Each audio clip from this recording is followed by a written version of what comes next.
Cheminez chaque semaine à la rencontre de la Bible et de son histoire, à la rencontre du Dieu de la Bible dans notre histoire. Écoutez les mots du livre, feuilletez les pages du livre et nous émerveillez de ce qu'elles disent.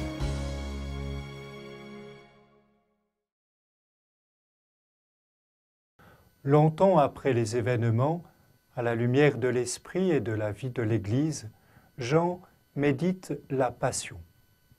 Dans son récit, très proche de celui des synoptiques, il choisit les épisodes les plus porteurs de sens. Il présente cette passion comme la marche triomphale de Jésus vers le Père. Jésus sait qu'il va mourir, il sait de quelle mort, et il y va librement. Ma vie, dit-il, nul ne la prend, mais c'est moi qui la donne.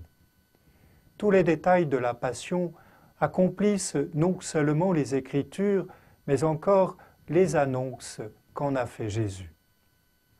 Jean souligne la majesté du Fils de Dieu qui souffre.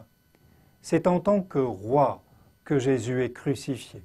Pilate le reconnaît en le faisant asseoir à son tribunal et l'inscription sur la croix le proclame en plusieurs langues.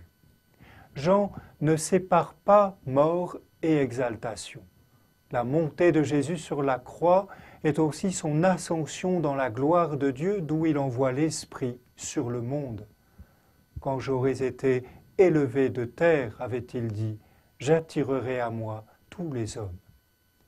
La croix devient le trône de gloire d'où Jésus fonde l'Église. De son côté ouvert jaillit le sang et l'eau, les deux sacrements du baptême et de l'Eucharistie. Dans la robe sans couture de Jésus et qui n'est pas déchirée, l'évangéliste voit un symbole de l'unité de l'Église. Jésus meurt pour réunir dans l'unité les enfants de Dieu dispersés.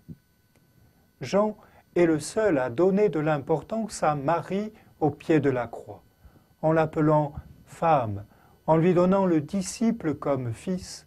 Jean semble évoquer le rôle particulier de Marie dans l'Église. Le tableau final propre à Jean exprime le sens pour nous de la mort du Christ. Il est l'agneau pascal de la nouvelle alliance.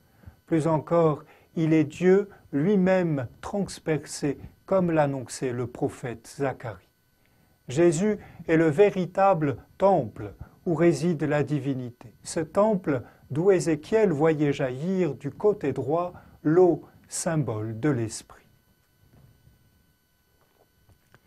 Celui qui a vu rend témoignage, et son témoignage est conforme à la vérité.